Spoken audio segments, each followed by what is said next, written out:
Muito bem. Como você percebe, eu estou meio rouco ainda. Inclusive, talvez esse vídeo saia aí com algum atraso, exatamente por conta disso. Só agora é que minha voz está voltando e cá estou eu gravando o vídeo, né? Mas enfim, eu espero que essa minha voz rouca não incomode muito vocês. Até porque se incomodar é só assistir outro vídeo, não é verdade?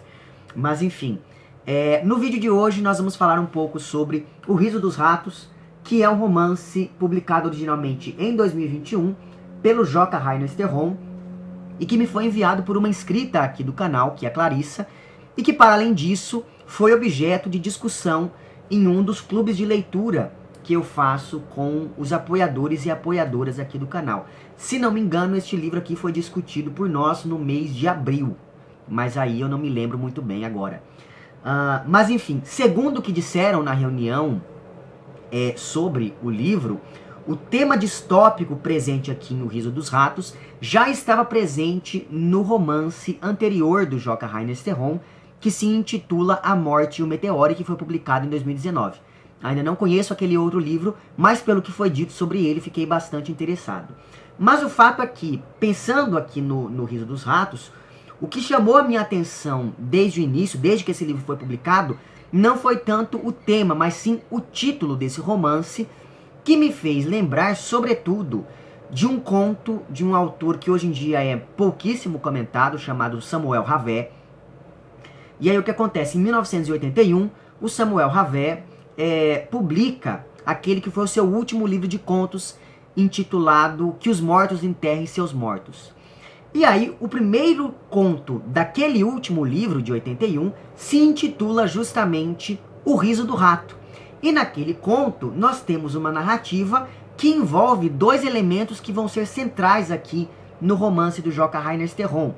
O tema da vingança e o tema do estupro. Isso porque o protagonista daquele conto quer se vingar de um homem que estuprou um rapaz. E aqui, em O Riso dos Ratos, nós temos como personagem principal um pai que quer se vingar do dono de um bar que acabou drogando e estuprando a filha desse protagonista. Então veja que existe essa similaridade entre esses dois textos, né? E aí isso desde o título já se anuncia. Eu não sei se esse diálogo foi proposital por parte do Joca Rainer Sterron, mas o fato é que é um diálogo inegável. E aí sobre isso eu recomendo bastante as obras do Samuel Havett, as obras literárias, porque para além de ser um escritor, ele também foi ensaísta. Mas os ensaios dele são assim, quase que delirantes em alguns pontos, digamos assim.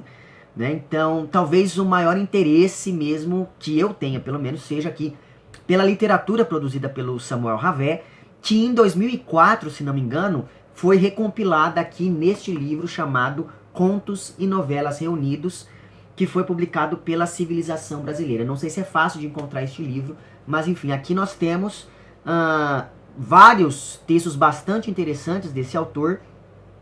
Dentre eles há então aquele seu último livro de contos que se intitula, como eu já disse, Que os Mortos Enterrem Seus Mortos, onde consta então o conto chamado O Riso dos Ratos, ou melhor dizendo, O Riso do Rato.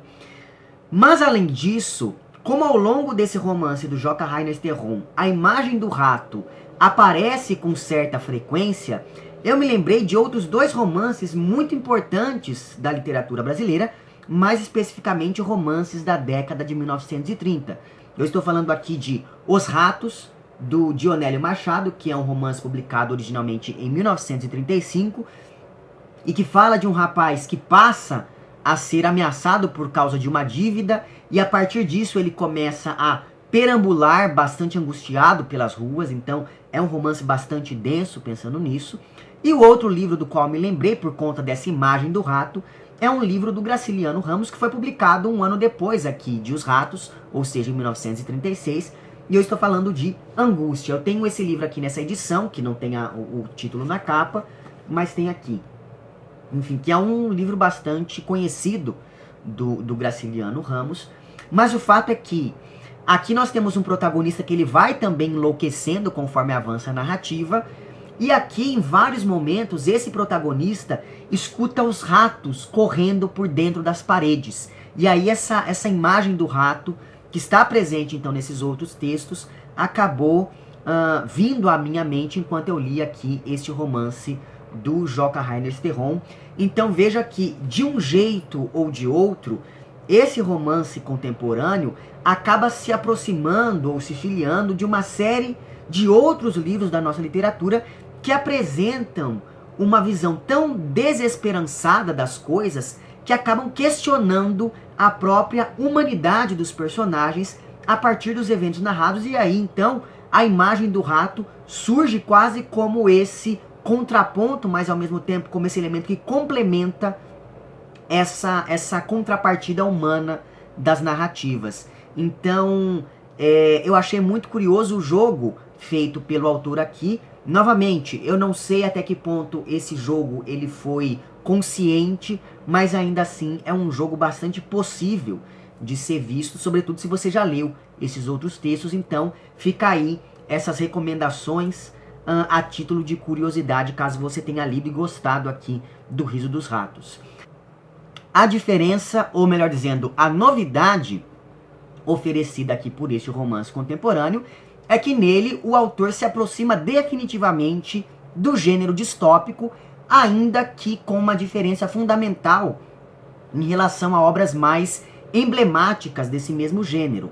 Porque veja, enquanto livros como Admirável Mundo Novo, de 1932, ou então 1984, que foi publicado originalmente em 1949, enquanto nesses livros nós temos protagonistas que aos poucos tomam consciência da própria condição e por isso mesmo entram em conflito com a sociedade, nesse romance do Joca Rainer Sterron, apesar dele se filiar a essa narrativa, a essa história da narrativa distópica, ainda assim nós temos uma distopia que é, antes de tudo, individual, de um protagonista que se vê imerso nos próprios problemas.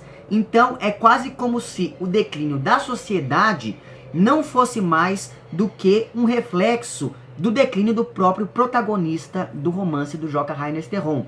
Por isso mesmo, as ações desse protagonista anônimo não têm qualquer interesse coletivo, já que tudo o que importa a esse pai é se vingar por conta ali da violência sofrida pela filha. Então veja que essa distopia individual se configura de um jeito bastante interessante, visto que, conforme avança a narrativa, é como se esse protagonista fosse voltando ao passado da história do Brasil para reforçar a ideia do declínio social. E isso fica evidente quando a gente pensa no nome dos capítulos, porque veja só, o primeiro capítulo se chama A Promessa, o segundo se chama Futurama, aí o terceiro se chama Quilombo, o quarto se chama A Plantação, o quinto se chama Valongo, o sexto se chama O Navio e o sétimo se chama A Origem, né? Então veja que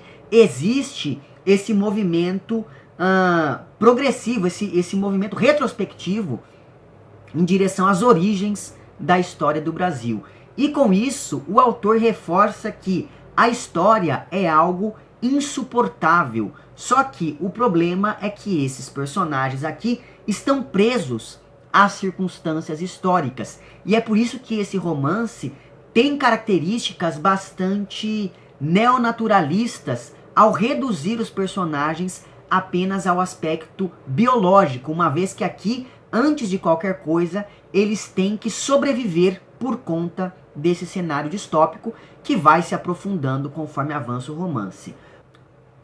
Portanto, é como se o Riso dos Ratos fosse uma espécie de alegoria da história do Brasil a partir da reflexão sobre o colapso da nossa civilização ao retomar elementos importantes da nossa história, como, por exemplo, a vinda dos escravizados em navios negreiros, a escravidão em si, os quilombos e por aí vai. E assim, o romance trabalha com um horror e com uma violência que sempre fizeram parte da nossa história e da nossa sociedade. Mas enfim, o protagonista desse romance é um intelectual anônimo que se vê aprisionado a uma promessa que fez à filha quando descobriu que estava com uma doença muito grave. Essa filha, como eu já adiantei, foi drogada e estuprada pelo dono de um bar, que pelo visto já tinha feito isso outras vezes, de acordo com as investigações feitas por esse protagonista.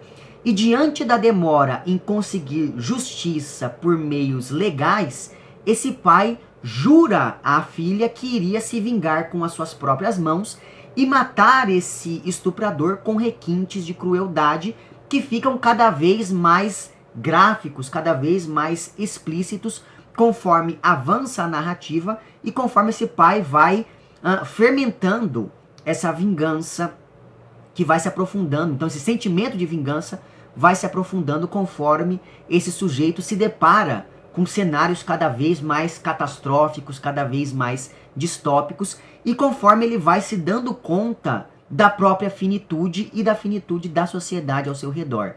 E esse personagem fica tão obcecado com essa promessa que de início ele nem percebeu que nesse meio tempo uma epidemia se espalhou e que a sociedade sucumbiu à barbárie. Tudo isso a despeito do fato de que todo mundo, incluindo esse mesmo protagonista, sabe que no fundo, esse rapaz ele não tem a menor condição de cumprir essa promessa, já que ele não é nenhum matador, ele é um cara normal, ele, como eu disse antes, ele é um intelectual, né? Muito pelo contrário, então, ele é um cara da teoria, ele não é um cara pragmático para poder falar, vou matar o fulano e ir lá e matar, não é? Então veja que esse sujeito demonstra de vários modos a falência de uma determinada masculinidade que antes era vista como a única possível, mas que hoje em dia acaba se tornando bastante deslocada. Só que esse sujeito ele não sabe lidar com essa falência da masculinidade e por conta disso ele acredita que a vingança será um modo de se reafirmar enquanto pai, enquanto homem e por aí vai. Mesmo a despeito da própria consciência de que ele não seria capaz de levar a cabo tamanha violência, tamanha vingança. Já a filha diz a ele uma frase que vai se repetindo ao longo de todo o romance, a partir de algumas variações, conforme o protagonista vai perdendo cada vez mais a capacidade de diferenciar a realidade dos delírios causados por essa doença que o acometeu. E aliás, isso é algo curioso, porque teoricamente esse sujeito está com uma doença terminal, a gente vê esse protagonista cada vez pior, só que ele só definha, ele vai acabando aos poucos, sem morrer em momento algum por conta dessa doença, né? Mas enfim, a frase dita por essa filha é algo semelhante a um único ato violento ou um único ato de violência causa uma reação em cadeia que faz com que toda a sociedade retorne à barbárie. Agora, se é assim, se essa filha tem razão e um único ato de violência pode desencadear uma sequência de ações que levam à barbárie, o que acontece quando toda uma sociedade sempre se estruturou a partir de dinâmicas violentas, como por exemplo a colonização ou a escravidão? Com isso, ao longo do romance, para e passo nós acompanhamos a degeneração física, emocional, psicológica e até mesmo social desse protagonista. Nós também vamos percebendo que esse sujeito vive em uma sociedade extremamente frágil e é movido apenas por coisas como a culpa, o desejo de reencontrar a filha, a sensação de que ele havia fracassado como pai por não ter conseguido proteger a moça da violência que ela sofreu, o que faz com que ele veja a filha refletida em várias mulheres que ele encontra pelo caminho por suas perambulações. E finalmente, esse protagonista é movido também pela necessidade de cumprir a promessa que fez, mesmo que, novamente, ele próprio saiba que não seria capaz de fazer, de levar a cabo essa promessa. Pois bem, de início, esse protagonista, então, como eu disse antes, ele não percebe o declínio dessa sociedade, até porque o fim do mundo aqui vai acontecendo bem aos poucos, de modo quase imperceptível. E aí quando as pessoas se dão conta, o mundo já está acabando, né? Só que essa apatia do protagonista muda depois que ele vai ao mercado e na volta ele descobre que não conseguiria mais entrar em seu apartamento. Isso acaba obrigando esse sujeito a lidar com uma cidade cheia de lixo, de pessoas morando pelas ruas e passando fome, uma cidade com milícias e com grupos armados espalhados por todos os cantos e por aí vai, né? Então, sem muitas opções, esse protagonista acaba se refugiando em um mercado que ironicamente se chama Futurama, e eu digo ironicamente porque esse nome evoca a ideia de futuro em um romance que, como eu já disse, se estrutura a partir dessa volta ao passado. E uma vez nesse mercado, o protagonista reencontra um mendigo que ele sempre evitou quando as coisas ainda estavam normais e ele tinha ali uma posição social um pouco mais privilegiada. E aí veja como são as coisas, não é? É exatamente esse mendigo que sempre foi evitado pelo protagonista que o ajuda a lidar com essa nova situação, por exemplo, caçando ratos e cachorros para que eles se alimentassem.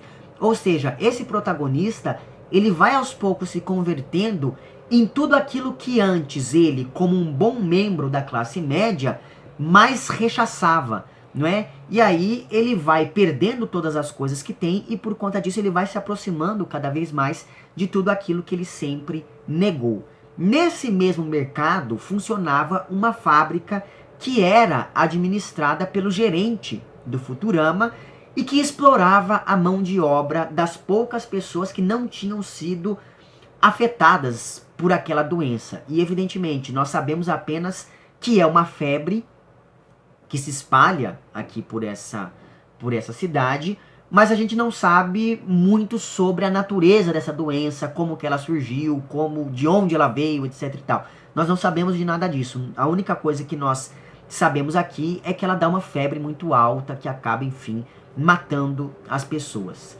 E só nesse primeiro espaço do mercado ali, onde funciona essa suposta fábrica, essa espécie de fábrica, a gente já percebe a humanidade dessas pessoas se esvaindo cada vez mais, já que elas não têm qualquer dignidade ali naquela dinâmica que se instala.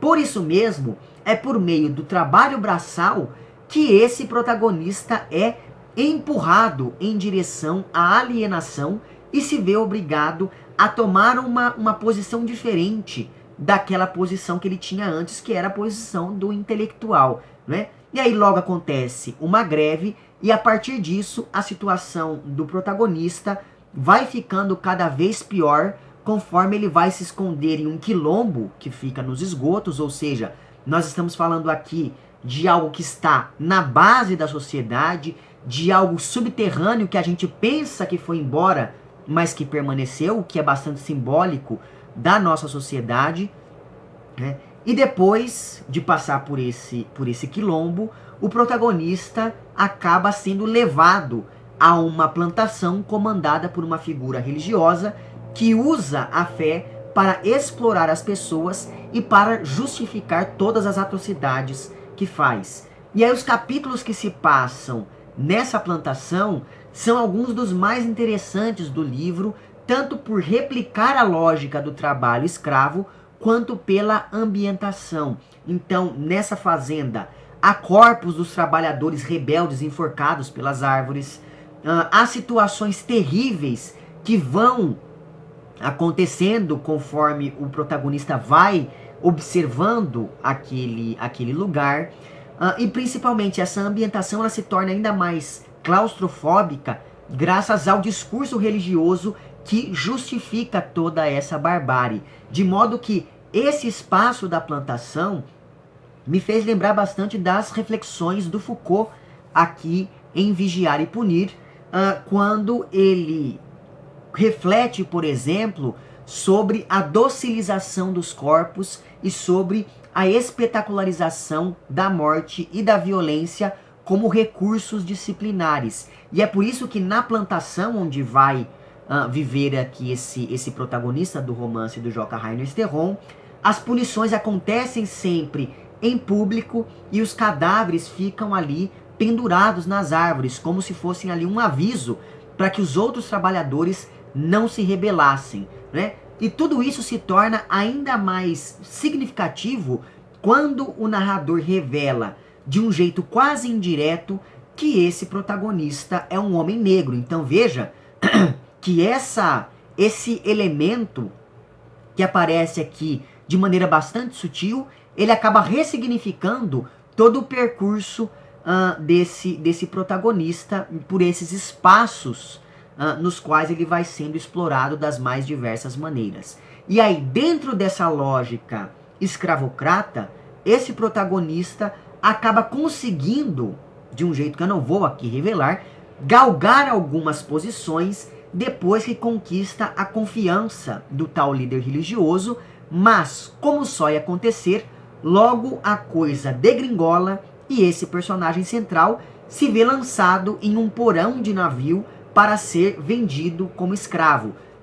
E sempre nesse meio tempo, ele tenta reencontrar a filha e o homem que a violentou, o que só reforça que tudo o que esse personagem faz, ele só faz para cumprir a promessa que ele havia feito à filha e não por qualquer objetivo de mudar o sistema para as outras pessoas. Na verdade, ele está pouco ligando para as outras pessoas. Se ele precisar trair algumas pessoas com as quais ele estabelece contato, ele vai fazer isso desde que essa traição lhe seja favorável para que ele consiga, quem sabe, reencontrar a filha e se vingar lá do estuprador da moça.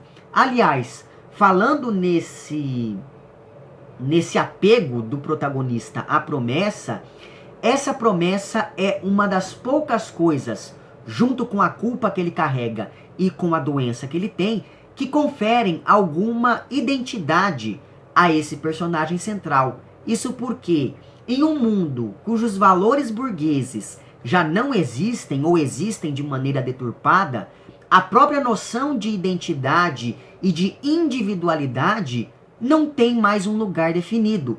Tanto que todas as pessoas aqui desse romance são referidas apenas a partir de características físicas e não por nomes próprios. Então é como se essas pessoas fossem ali os ratos com os quais esse protagonista se depara em vários momentos, porque os ratos, eles vão destruindo todas as coisas, eles vivem sem qualquer tipo de identidade própria, uma vez que eles são sempre muito iguais entre si. Os ratos têm que viver em meio ao lixo, etc, etc, etc. Então veja que tudo aquilo que geralmente a gente associa à imagem do rato, aqui no romance a gente acaba associando à imagem desses próprios personagens, dessas pessoas com as quais o protagonista vai se encontrando. Além disso, a imagem do rato também aparece nos vários momentos em que o protagonista se depara com esses animais sendo levados pela enchente, assim como ele próprio está sendo levado por esse torvelinho que lhe assalta e que faz com que ele se veja obrigado a seguir por um caminho que não seria aquele que ele próprio escolheria em outras circunstâncias. E os ratos também aparecem nos momentos em que o protagonista usa a carne desses animais para poder fazer ali alguns cozidos para se alimentar. E no último capítulo do romance, essa ideia do cozido do rato também confere alguma circularidade à narrativa, já que essa imagem desse alimento feito com a carne do rato acaba evocando aquela mesma tigela de cozido que a filha do protagonista estava segurando no primeiro capítulo do romance, quando escuta o pai lhe fazendo a promessa de que se vingaria. E essa circularidade reforça a ideia de que o futuro já não é mais possível e que o passado continua no presente. E é por isso que a narrativa empreende esse retorno às origens da história do Brasil.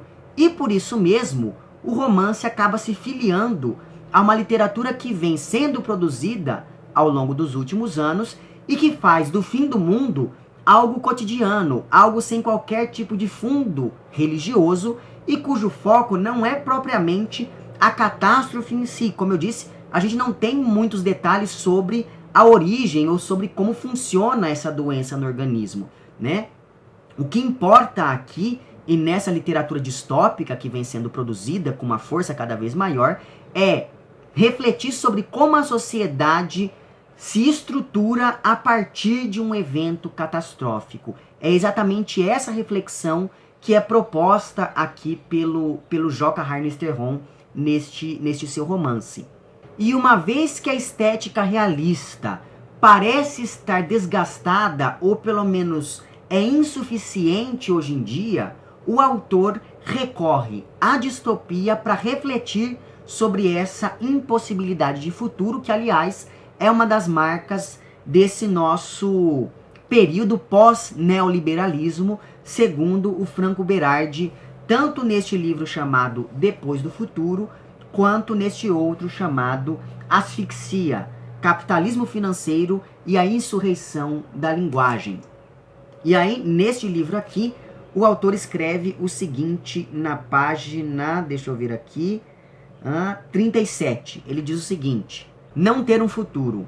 Esse já é um tipo de refrão, mas penso que devemos partir dessa consideração, dessa constatação óbvia, a ideia de um futuro inexistente, como uma condição de pensamento. Me parece então que, ao estruturar o romance voltando ao passado, o Joca Rainer Sterron acaba se filiando a essa condição de pensamento que vê o futuro como algo impossível.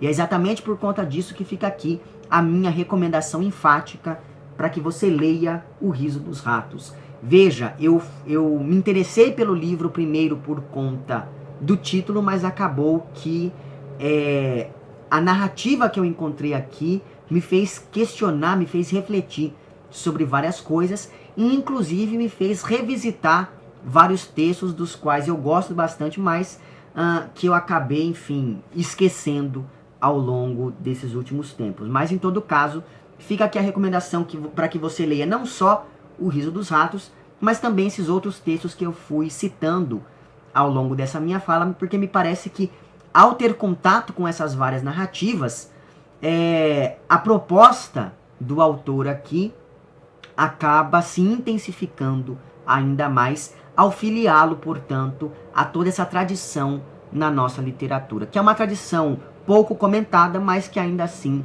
está presente, certo? Eu vou deixar na descrição deste vídeo as referências que eu fui usando para poder montar essa minha fala, e vou deixar também o link para o meu perfil no Apoia-se. E assim, caso você queira e possa contribuir financeiramente com esse meu trabalho, basta você entrar em contato com os planos de apoio e também com as recompensas equivalentes a cada um desses planos. Fica aqui o meu agradecimento às pessoas que já contribuem, e para você que quer fazer isso, mas que não pode fazê-lo financeiramente, basta você mostrar para o algoritmo do YouTube que o meu conteúdo é de algum modo relevante. Então curta esse vídeo, comente, compartilhe, etc, etc, etc. Certo? Vemo-nos então nos próximos vídeos e um amplexo.